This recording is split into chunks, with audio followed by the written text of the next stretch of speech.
Subscribe for more videos. It's free. अस्सलामुअलैकुम, कैसे हैं स्टूडेंट। तो आज एक नई वीडियो के साथ आपके साथ हाजिर होता हूं। उम्मीद है आप खैरियत से होंगे। आज की इस वीडियो में मैं शॉर्ट हैंड का चैप्टर नंबर 1 कंप्लीट सिखाऊंगा। तो आपने क्या करना है, वीडियो को स्किप बिल्कुल मत करना है। अगर आप वीडियो को स्किप करके देखेंगे तो आपको शॉर्ट हैंड के चैप्टर 1 की समझ बिल्कुल भी नहीं आएगी। तो आपने क्या करना है, वीडियो को एंड तक देखना है। तो बगैर टाइम वेस्ट किए आज की क्लास में स्टार्ट करता हूं। मैं हूं सिराज, तो आप देख रहे हैं कंप्यूटर विज कोर्सेज। तो सबसे पहले मैं क्या करूंगा, शॉर्ट हैंड की डेफिनेशन करूंगा। यहाँ पर ऑलरेडी पहले से मैंने क्या की हुई है, शॉर्ट हैंड की डेफिनेशन वगैरह लिखी हुई है। यहाँ पर मैं आपको समझाऊंगा।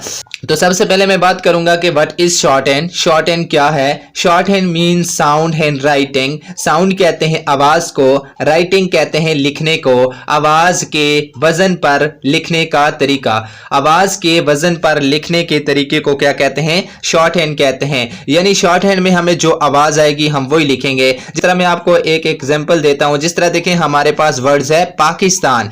देखें पाकिस्तान में हमें आवाज आती है PKSTN की। जिस तरह देखें मैं शॉर्ट हैंड में लिखता हूं, देखें PKST और N लिख दिया, पाकिस्तान। जो साउंड आएगी वही लिखना है, अपने स्पेलिंग पे गौर नहीं करना। जिस तरह देखें ऊपर क्या लिखा हुआ है, शॉर्ट हैंड लिखा हुआ है। मैं इसे शॉर्ट हैंड में लिखता हूं। ये देखें मैंने क्या कर दिया है, इसको शॉर्ट हैंड में लिख दिया है। समझ आ गई, मैंने इसको किस में लिख दिया है, शॉर्ट हैंड में लिख दिया है। लेकिन किसी भी लैंग्वेज का दारोमदार हमेशा किस पे होता है, उसके अल्फाबेट्स पर होता है। जब तक आप किसी भी लैंग्वेज के अल्फाबेट्स नहीं सीखते उस वक्त तक उस लैंग्वेज की आपको समझ नहीं आती। तो आगे चल के हम सीखेंगे कि शॉर्ट हैंड के अल्फाबेट कौन से होते हैं। उसके बाद हमारे पास आता है to distinguish between thin and thick strokes. Distinguish कहते हैं फर्क मालूम करने को। किसको बोलते हैं, फर्क मालूम करने को। थिन बोला जाता है हल्की को, और थिक बोलते हैं गहरी को, और स्ट्रोक बोलते हैं अल्फाबेट्स या हरूफे तहजी को। देखिए मैं उर्दू में डिफिनेशन करता हूं। हल्की और गहरी स्ट्रोकों में फर्क मालूम करने को शॉर्ट हैंड कहते हैं। हल्की और गहरी स्ट्रोकों में फर्क मालूम करने को शॉर्ट हैंड कहते हैं। यानी शॉर्ट हैंड में कोई अल्फाबेट्स लाइट लिखे जाएंगे और कुछ डार्क लिखे जाएंगे, उनके दरमियान आपने क्या मालूम करना है, फर्क को मालूम करना है। उसके बाद हमारे पास आता है कॉन्सोनेंट। कॉन्सोनेंट बोलते हैं अल्फाबेट या हरूफ तहजी को। जिस तरह देखें इंग्लिश में हमारे पास टोटल 26 अल्फाबेट हैं, और शॉर्ट हैंड में कितने अल्फाबेट्स होंगे, हमारे पास 24। उसके बाद हमारे पास आता है वावल्स। यानी इंग्लिश में हमारे पास 5 वावल हैं, और शॉर्ट हैंड में कितने वावल्स हैं, 12 वावल्स हैं। और इसके कुछ इजाफी वावल भी होते हैं जिन्हें क्या बोला जाता है, डिफ्थांग। वो कितने हैं, 4 इसके क्या हैं, इजाफी वावल। यानी टोटल हम 24 कॉन्सोनेंट सीखेंगे, 12 वावल पढ़ेंगे और 4 इसके डिफ्थांग सीखेंगे। तो शॉर्ट हैंड का पहला लेटर हमारे पास क्या है, P है, और आखिरी क्या है, H। जिस तरह देखें इंग्लिश का पहला लेटर हमारे पास क्या था, A, आखिरी कौन सा है, Z। तो शॉर्ट हैंड का पहला P है, आखिरी H। यानी शॉर्ट हैंड कहां से स्टार्ट होगी, P से स्टार्ट होगी, H पर खत्म होगी। होंगे आपके पास 24 के 4 ही होंगे। उसके बाद मैं पहले 6 अल्फाबेट्स यहां पर लिखता हूं। देखें सबसे पहला अल्फाबेट आता है शॉर्ट हैंड में P। अपने P को बिल्कुल लाइट लिखना है, ऐसे ही लिखना है। उसके बाद आता है B। B को आपने क्या कर देना है, डार्क कर देना है। जस्ट क्या किया मैंने, स्ट्रोक एक तरह ही है। एक को मैंने क्या किया, लाइट लिखा, और दूसरी को मैंने क्या कर दिया है, डार्क कर दिया है। उसके बाद आपके पास आता है T। यानी सीधा लिखूंगा तो क्या हो जाएगा, T। इसी को डार्क करूंगा तो क्या हो जाएगा, D हो जाएगा। उसके बाद आपके पास आता है J। यानी उस तरफ लिखूंगा तो क्या हो जाएगा, J। इसी को मैं डार्क करूंगा तो क्या बन जाएगा, J। देखें आपने P हमारे पास क्या है, लाइट, B डार्क, T क्या है, लाइट, और D क्या है, डार्क, J क्या है, लाइट, और J क्या है, डार्क। यानी जो कॉन्सोनेंट हमारे पास लाइट हैं उनकी आवाज भी हमें लाइट आती है, जो हमारे पास डार्क हैं उनकी आवाज भी हमें डार्क आती है। देखें P हल्की आवाज आ गई, B डार्क आवाज, T लाइट आवाज, D डार्क आवाज, J लाइट आवाज, और J क्या आता है, डार्क आवाज। अब आपने क्या करना है, याद कैसे करना है, देखें PB, ये P लिखना है, P लाइट है और B डार्क। इस तरह आपने क्या करना है, PB आपने क्या करना है, याद करना है। फिर उसके बाद आता है TD, प्रैक्टिस करनी है, TD इस तरह। फिर उसके बाद आता है JJ, इस तरह। जब तक आपको याद नहीं होता तो आपने क्या करना है, प्रैक्टिस करनी है। एक को लाइट लिखना है, एक को क्या कर देना है, डार्क कर देना है।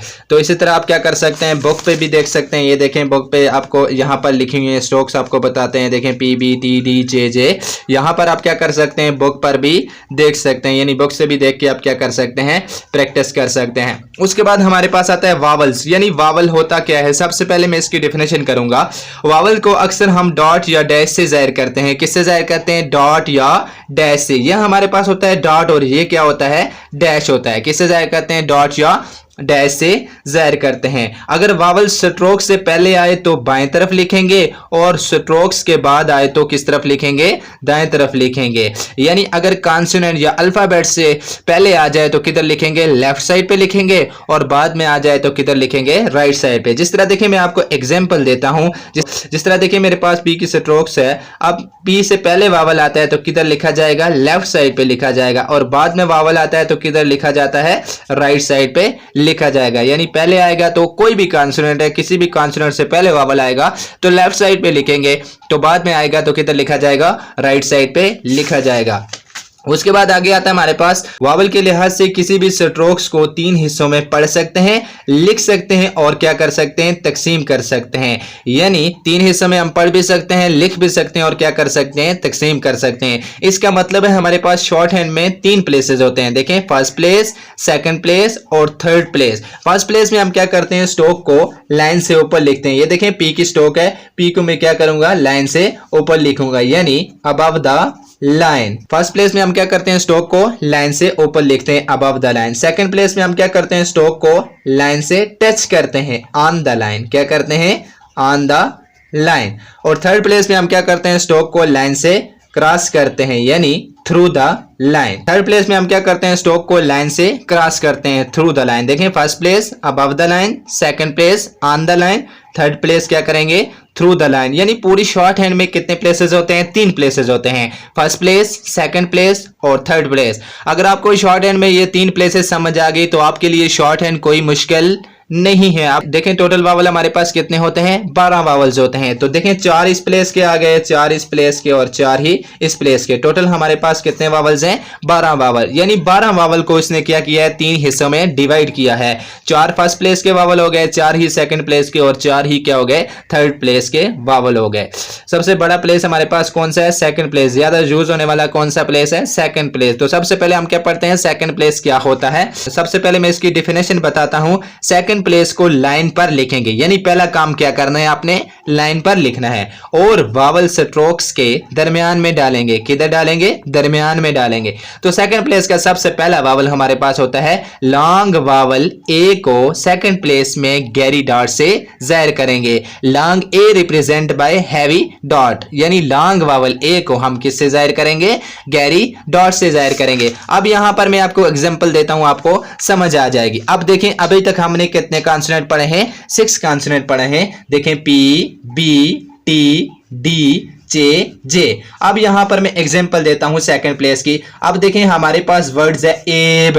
एब में हमें साउंड आती है ए और बी की। अब ये देखें मैंने बी की स्ट्रोक लिख दी है। अब देखें पहले क्या आ रहा है? वावल हमारे पास क्या था? ए हमारे पास क्या है? वावल। पीछे हमने क्या पढ़ा था कि वावल अगर पहले आए तो किधर लगाते होते हैं? लेफ्ट साइड पे और बाद में आए तो किधर लगाते हैं? राइट साइड पे। अब देखें बी से पहले क्या आ रहा है? ए, तो मैं यहां पर किधर लगाऊंगा? सेंटर में, क्योंकि सेकंड प्लेस का रूल है कि वावल आपने सेंटर में लगाना है स्ट्रोक के। ये देखें यहां पर मैं लगाऊंगा। देखें बी से पहले क्या था? ए और बी, एब। उसके बाद देखें मैंने क्या लिखा? ए बी, क्या बन गया? एब। फिर उसके बाद देखें हमारे पास आता है डे, यानी डे में हमें साउंड आती है डी और ए की साउंड आती है। देखें मैंने क्या लिख दिया? डी लिख दिया। और ए हमारे पास क्या आ रहा है? वावल क्या है? बाद में आ रहा है, तो बाद में लगाऊंगा डी ए, क्या बन गया? डे। उसके बाद देखें हमारे पास आता है एज। क्या आता है? एज। एज में हमें साउंड आती है ए और जे की। बहुत स्टूडेंट क्या करते हैं, जब भी मैं उनसे सवाल करता हूं कि एज में किसकी साउंड आती है, वो बोलते हैं एज में साउंड आती है ए और जी की। लेकिन ए और जी की साउंड नहीं आती। किसकी साउंड आती है? ए और जे की। आपने स्पेलिंग पे गौर नहीं करना, आपने क्या करना है? आवाज पे गौर करना है। जिस तरह देखिए हमारे पास आ गया एज। एज में हमें साउंड आती है ए और जे। क्या आती है? जे की। ए और जे क्या बन गया? एज। देखें वावल पहले था, मैंने क्या किया है? पहले लगाया। उसके बाद देखें हमारे पास आता है एट। क्या आता है? एट। एट में हमें साउंड आती है ए और टी की। बहुत स्टूडेंट क्या करते हैं, जब भी मैं उनसे सवाल करता हूं कि 8 में कौन सी साउंड आती है, वो बोलते हैं ईटी। ईटी की बिल्कुल भी साउंड नहीं आती। देखें आवाज किसकी आती है, 8, ए और टी की। अब देखें ए हमारे पास क्या है, पहले, और टी क्या है, बाद। ये मैं टी की स्ट्रोक डालूंगा, वावल पहले है तो पहले लगा दूंगा। देखें 88। तो क्या करना है, इसी तरह आपने प्रैक्टिस करनी है। तो इसी तरह आपने क्या करनी है, प्रैक्टिस करनी है। ये देखें बुक पे भी और भी एग्जांपल है, आप क्या कर सकते हैं, प्रैक्टिस कर सकते हैं। उसके बाद हमारे पास तीसरा रूल आता है ज्वाइनिंग ऑफ कॉन्सोनेंट, यानी हरूफ को किस तरह मिलाया जाता है। सबसे पहले मैं आपको डिफिनेशन बताऊंगा। दो या दो से ज्यादा हरूफ को बगैर कलम उठाकर मिलाकर लिखने के तरीके को ज्वाइनिंग ऑफ कॉन्सोनेंट कहते हैं। यानी दो या दो से ज्यादा कॉन्सोनेंट आ जाएं तो आपने किस तरह मिलाना है। इस तरह देखें, हम इंग्लिश के स्पेलिंग मिलाते हैं तो शॉर्ट हैंड में किस तरह मिलाए जाते हैं, शॉर्ट हैंड में किस तरह स्ट्रोक्स मिलाई जाती हैं, तो मैं आपको बताता हूं। देखें अभी तक हमने 6 ही कॉन्सोनेंट पढ़े हैं। यहां पर मैं लिखता हूं, देखें पी, बी, टी, डी, चे, जे। इनको मैं क्या करूंगा, मिलाऊंगा। अब देखें मेरे पास वर्ड्स है पीछे। देखें ये क्या है, पी, और ये क्या है, चे। अब देखें ये हमारे पास आ गया पी और ये चे। आपने कलम को बिल्कुल भी नहीं उठाना। ये देखें मैंने कलम को उठाया नहीं, बगैर कलम उठा के आपने क्या करना है, लिखना है। उसके बाद आता है डी टी, ये आ गया डी, और ये आपके पास क्या आता है, टी। अब यहां पर मैंने कलम उठाई नहीं, तो आपने क्या करना है, बगैर कलम उठाए लिखना है। उसके बाद हमारे पास आता है टीपी, ये आ गया टी, और ये क्या आता है, पी। फिर उसके बाद आता है जे टी, क्या आता है, जे टी, ये आ गया जे, और ये क्या आता है, टी। अब देखिए मेरे पास आगे मैं आपको वर्ड्स बताता हूं। पेड़, पेड़ में हमें साउंड आती है पी, ए और डी की साउंड आती है। देखें मैंने लिखा पी, फिर ए, और फिर क्या लिख दिया, डी लिख दिया, पेड़। उसके बाद देखें हमारे पास वर्ड्स आता है पेज। ये देखें पी, ए और जे, क्या बन गया, पेज। उसके बाद आप हमारे पास आगे वर्ड्स आता है डेट। डेट में हमें साउंड आती है डी, ए और टी, क्या बन गया, डेट। उसके बाद देखें हमारे पास आता है रूल 4। रूल 4 में हमें कहता है कि शॉर्ट वावल ई। शॉर्ट वावल ई की सबसे पहले मैं क्या करूंगा, डिफिनेशन करूंगा। शॉर्ट वावल ई को सेकंड प्लेस में हल्की डॉट से जाहिर करेंगे। किससे जाहिर करेंगे, हल्की डॉट से जाहिर करेंगे। देखें पीछे हमने क्या किया था, लॉन्ग वावल ए पढ़ा था, किससे जाहिर किया था, गहरी डॉट से जाहिर किया था। Short vowel E represent by light dot, यानी आपने क्या करना है, शॉर्ट वावल ई को किससे जाहिर करना है, हल्की डॉट से जाहिर करना है। अब देखें यहां पर मैं एग्जांपल देता हूं। अब देखें मेरे पास वर्ड्स है एच। एच में हमें साउंड आती है ई और चे की। शॉर्ट वावल ई से हमें पता चल जाता है कि ई की क्या आएगी, शॉर्ट आवाज आएगी। देखें एच, हल्की सी आवाज आ रही है, एच। अब देखिए हम इसे ईच तो नहीं पढ़ सकते, किसकी साउंड आती है, ई और चे की, एच। यहां पर मैंने क्या लिख दिया, चे लिख दिया। अब वावल क्या है, पहले, तो किससे जाहिर करेंगे, हल्की डॉट से जाहिर करेंगे। ये देखें ई और चे, क्या बन गया, एच। अब हमारे पास वर्ड्स है पिप।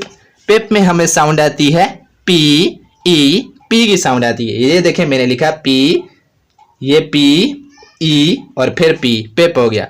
फिर उसके बाद देखिए हमारे पास आता है जेट।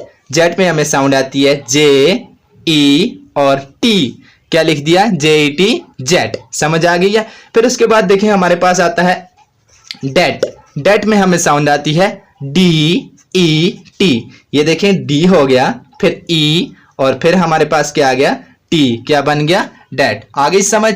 इसी तरह आपने क्या करना है, बुक से भी क्या कर लेनी है, प्रैक्टिस कर लेनी है। बार बार आपने प्रैक्टिस करनी है। जब तक आप प्रैक्टिस नहीं करेंगे तो आपको बिल्कुल भी समझ नहीं आएगी। उसके बाद हमारे पास रूल नंबर 5 आता है, शॉर्ट फॉर्म क्या होता है। तो सबसे पहले मैं क्या करूंगा, शॉर्ट फॉर्म की डिफिनेशन करूंगा। शॉर्ट हैंड में अकेली स्ट्रोक डाली जाए जिसके साथ कोई वावल वगैरह ना लगाया जाए तो उस लफ्ज को क्या कहते हैं, शॉर्ट फॉर्म कहते हैं। यानी शॉर्ट हैंड में कोई सिंगल साइन हो जिसके साथ कोई वावल वगैरह ना लगाया जाए तो उस लफ्ज को क्या बोलते हैं, शॉर्ट फॉर्म। अब देखें हमने पीछे पढ़ा था बी। बी की शॉर्ट फॉर्म हमेशा बी रहेगी। जब भी बी में बोलूंगा तो आपने बिल्कुल ऐसे ही लिखना है। कोई भी बोले तो आपने बी को ऐसे ही लिखना है। बी की शॉर्ट फॉर्म हमेशा बी ही रहेगी। उसके बाद हमने पढ़ा था टी, टी की शॉर्ट फॉर्म है हमारे पास इट, यानी अब इसे आपने क्या करना है, टी नहीं पढ़ना बल्कि क्या पढ़ना है, इट पढ़ना। टेस्ट के अंदर आपको इस तरह नहीं बोला जाता है टी डी चे जे वगैरह, टेस्ट के अंदर आपको पूरे पूरे वर्ड्स बोले जाते हैं। उसके बाद हमने पढ़ा था डी, डी की शॉर्ट फॉर्म है डू, क्या शॉर्ट फॉर्म है, डू, ये क्या आ गया, डू। अब इसके साथ मैंने कोई वावल लगाया नहीं लगाया। उसके बाद हमारे पास आता है चे, चे की शॉर्ट फॉर्म है वेज, क्या आता है, वेज, ये क्या बन गया, चे की शॉर्ट फॉर्म हमारे पास क्या है, वेज, यानी चे की स्ट्रोक किसके लिए इस्तेमाल होगी, वेज के लिए इस्तेमाल होगी। स्ट्रोक्स तो आपको याद है, बस ये याद रखना है कि बी की बी के लिए, टी की इट के लिए, डी की डू के लिए और चे की किसके लिए इस्तेमाल करेंगे, वेज के लिए इस्तेमाल करेंगे। उसके बाद देखें हमारे पास क्या आता है, दा, दा की शॉर्ट फॉर्म है डॉट, यानी आपने क्या करना है, लाइन पर गहरी डॉट लगानी है, यानी जब भी दा आएगा तो आपने बिल्कुल ऐसे ही लिखना है। फिर उसके बाद आता है टू, जब टू आए तो आपने क्या करना है, इस तरह हल्की सी लाइन लगा देनी है पी की तरह, और इसी को जब हम डॉट करेंगे तो TWO2 बन जाएगा, क्या बन जाएगा, TWO2। उसके बाद आता है बट, क्या आता है, बट, पूरी स्ट्रोक डालूंगा तो क्या बन जाएगा, इट, यानी आधी स्ट्रोक डालूंगा तो क्या बन जाएगा, बट। उसके बाद देखिए हमारे पास आता है हु, क्या आता है, हु, यानी उस तरफ लिखूंगा तो क्या बन जाएगा, हु। समझ आ गई, यानी दा के लिए हम क्या इस्तेमाल करेंगे, डॉट, और टू के लिए ये लाइन इस्तेमाल करेंगे, और TWO2 आए तो इसे क्या करना है, डॉट करना है, और बट के लिए हम क्या करेंगे, टी की स्ट्रोक को आधा कर देंगे, क्या बन जाएगा, बट। उसके बाद आता है हु, उस तरफ लिखेंगे तो क्या बन जाएगा, हु। तो आपने क्या करना है, शॉर्ट फॉर्म को क्या करना है, बार बार आपने प्रैक्टिस करनी। उसके बाद हमारे पास आता है रूल 6, रूल 6 में हम पढ़ेंगे फ्रेजिंग क्या होता है। फ्रेजिंग की सबसे पहले मैं डिफिनेशन करूंगा। शॉर्ट हैंड के अल्फाज को अक्सर जल्दी से मिलाकर लिखने को क्या कहते हैं, फ्रेजिंग कहते हैं। यानी शॉर्ट हैंड के अल्फाज को आपने किस तरह फ्रेज करना है, यानी शॉर्ट हैंड में जितना आप फ्रेज करके लिखेंगे आपके लिए आसानी होगी और स्पीड जल्दी पिक होगी। अब यहाँ पर देखिए मैं आपको एग्जाम्पल देता हूँ। अब देखिए हमारे पास वर्ड्स है टू डू, यहां पर मैंने लिखा टू और यहां पर मैंने क्या लिख दिया, डू। अब मेरा क्या हुआ, टाइम ज़ाया हुआ, तो आपने क्या करना है, इसे फ्रेज कर लेना है, मिला के लिखना है। ये देखें मैंने यहां पर टू लिख दिया और साथ यहां से ही आपने क्या लिख देना है, डू लिख देना है। यानी जितना आप मिला के लिखेंगे तो आपके लिए इतना ही ईजी होगा। उसके बाद देखिए हमारे पास आता है बट विच, क्या आता है, बट विच। अब देखिए मैंने लिखा बट विच, ये मैंने लिख दिया बट और ये मैंने क्या लिख दिया, विच लिख दिया। अब मेरा क्या हुआ, टाइम ज़ाया हुआ। लेकिन इस तरह भी आप लिख सकते हैं, गलत नहीं है, लेकिन जितना आप मिला के लिखेंगे आपके लिए आसानी होगी लिखने में। अब यहां पर मैंने लिखा बट और यहां से ही आपने क्या कर देना है, इसे फ्रेज कर देना है, मिला देना है। तो इस तरह आपने क्या करना है, फ्रेजिंग करना है। फिर उसके बाद आगे आता है किसी लफ्ज के आखिर में छोटी टीक लगाई जाए तो वो दा के लिए इस्तेमाल होगी। यानी पीछे हमने पढ़ा था कि दा के लिए हम क्या इस्तेमाल करेंगे, डॉट इस्तेमाल करेंगे। यानी दा जब शुरू में आए तो दा के लिए हम क्या इस्तेमाल करेंगे, डॉट इस्तेमाल करेंगे। अगर किसी वर्ड्स के आखिर में आ जाता है तो उसके लिए हम क्या करेंगे, टिक इस्तेमाल करेंगे। जिस तरह देखिए हमारे पास आता है टू दा, क्या आता है, टू दा। आप इस तरह भी लिख सकते हैं टू दा, इस तरह भी लिख सकते हैं, लेकिन आपने जितना मिला के लिखेंगे आपके लिए आसानी होगी। ये टू हो गया, इसकी मुखालिफ सिमत में आपने क्या करनी है, टिक लगा देनी है आखिर में। ये क्या बन गया, टू दा। अब देखिए आ गया बी दा, क्या आता है, बी दा। ये मैंने लिख दिया बी और ये मैंने क्या कर दिया, दा के लिए टिक लगा दी है। फिर उसके बाद देखिए हमारे पास आता है पेड दा, क्या आता है, पेड, पेड दा। ये देखें मैंने लिख दिया पेड और ये मैंने क्या कर दिया, दा के लिए टिक लगा दी। यानी हमेशा उसके मुखालिफ सिमत में आपने टिक लगानी है, इस तरफ आपने टिक नहीं लगानी बल्कि उसकी मुखालिफ सिमत में लगानी है। उसके बाद आता है डू दा, ये मैंने क्या कर दी, इसकी मुखालिफ सिमत कौन सी है, ये है, और ये मैंने दा की टिक लगा दी है। उसके बाद देखें हमारे पास आता है पे दा, क्या आता है, पे दा। ये देखें मैंने लिखा पे और दा के लिए आप इस तरह भी लिख सकते हैं, लेकिन इस तरह लिखेंगे तो आपके लिए इजी होगा, पे दा, आखिर में टिक लगाएंगे दा के लिए। पंक्चुएशन कहते हैं अलामात या निशानात को, पंक्चुएशन कहते हैं अलामात या निशानात को। सबसे पहले हमारे पास आता है फुल स्टॉप, क्या आता है, फुल स्टॉप। अब शॉर्ट हैंड में ये फुल स्टॉप यूज नहीं होता क्योंकि शॉर्ट हैंड का वर्ड्स क्या है, दा। तो शॉर्ट हैंड में जब भी मैं फुल स्टॉप बोलूंगा आपने क्रॉस करना है। उसके बाद आपके पास आता है सवालिया निशान यानी क्वेश्चन मार्क। यहां से पहले क्या होता था, डॉट, अब यहां से आपने क्या करना है, डॉट की जगह से क्रॉस कर देना है। उसके बाद आता है साइन एक्सक्लेमेशन, तो आपने क्या करना है, पहले डॉट था यहां से क्रॉस कर देना है, यानी जिधर भी डॉट होगा उधर ही आपने क्या करना है, क्रॉस कर देना है। उसके बाद आता है बराबर, यहां से बराबर आपने उसी तरह डालना है जिस तरह पहले था। उसके बाद आपके पास आता है डैश, डैश आपने इस तरह लिखनी है शॉर्ट हैंड में। फिर उसके बाद आता है ब्रैकेट, देखिए आर्म ब्रैकेट हमारी ये है, यहाँ से भी क्रॉस कर दो, यहाँ से भी क्या कर दो, क्रॉस कर दो। यानी जब भी ये आपके पास एलमाज या निशानात आएंगे तो आपने बिल्कुल ऐसे ही लिखने हैं। तो इसी तरह आपने बार बार प्रैक्टिस करनी है। ये हमारा क्या हो गया, चैप्टर 1 कंप्लीट हो गया। अब आपके पास क्या आती है, एक्सरसाइज 1, यानी एक्सरसाइज 1 आपने कैसे करनी है। अब देखें मैं आपको बताता हूँ, अभी तक हमने कितने कॉन्सोनेंट पढ़े हैं, ये वाले 6 ही कॉन्सोनेंट पढ़े हैं। अब आपने क्या करनी है, इनकी प्रैक्टिस करनी है। फिर उसके बाद आपके पास ये जो अल्फाज हैं इसकी भी आपने प्रैक्टिस कर लेनी है। शॉर्ट फॉर्म को आपने याद करना है। फिर उसके बाद आपने देखें अभी तक हमने कितने वावल पढ़े हैं, 2 वावल पढ़े थे। कौन सा, लॉन्ग ए पढ़ा था और दूसरा कौन सा पढ़ा था, शॉर्ट ई। अगर सेंटर में गहरी डाट होगी तो क्या होगा, ए होगा। हल्की डाट होगी तो क्या होगा, ई होगा। तो मैं आपको देखें करके बताता हूं। देखें दा हमारे पास क्या है, शॉर्ट फॉर्म, ये लिखा हुआ है द डेट। देखें DAT डेट, फुल स्टॉप। फिर आता है the page, PAJ full stop. फिर आता है डेट दा, देखें DAT और दा के लिए टिक लगा दी, डेट दा। फिर उसके बाद हमारे पास आता है page, PAJ full stop, page आ गया। फिर आता है the DET date full stop. फिर उसके बाद आपके पास आता है पेदा, देखें PA पे, दा के लिए क्या लग गई, टिक। फिर उसके बाद date DET date full stop. फिर आता है हु, ये हु क्या है, शॉर्ट फॉर्म है, ये लिखी हुई है, ये आपने प्रैक्टिस कर लेनी है। PAD पेड, दा के लिए टिक। फिर DET डेट क्वेश्चन मार्क। फिर आता है AB। ये हमारे पास जो 2 लाइनें होती हैं, ये हमारे पास देखिए कोई भी प्रॉपर नाउन आ जाता है, किसी जगह किसी शख्स या चीज़ का नाम आ जाता है, तो इसलिए ये 2 लाइनें लगाई जाती हैं। यानी हमेशा क्या किया जाता है, किसी जगह किसी शख्स का नाम आ जाता है तो हम उसे क्या करते हैं, कैपिटल लिखा जाता है। अगर आप लगाना चाहें तो लगा सकते हैं, ना लगाएं तो मसला नहीं है। देखें AB एब। फिर आता है पेज, PAJ पेज। फिर आता है PAD पेड। इट क्या है, शॉर्ट फॉर्म है। देखिए टी की शॉर्ट फॉर्म क्या है, इट। फिर कॉमा बट क्या है हमारे पास, शॉर्ट फॉर्म है, but. Ted, TED ted. Day, DA day. PAD paid. It to full stop. इसी तरह आपने क्या करना है, प्रैक्टिस करनी है, बार बार आपने क्या करनी है, प्रैक्टिस करनी है। पहले ये वर्ड याद करने हैं, फिर आपने क्या करनी है, इंग्लिश देख के आपने क्या करनी है, एक्सरसाइज तैयार करनी है। ये देखें एक्सरसाइज 1 आपके पास ये आ जाती है। इसको आपने क्या करना है, शॉर्ट हैंड में कन्वर्ट करना है। फिर आपने क्या करना है, शॉर्ट हैंड से इंग्लिश लिखनी है। तो इसी तरह आपने बार बार प्रैक्टिस करनी है। तो जब आपको ये एक्सरसाइज सही तरह से आ जाए तो आपने क्या करना है, अगले चैप्टर पर जाना है। तो उम्मीद है आपको मेरी वीडियो अच्छी लगी होगी।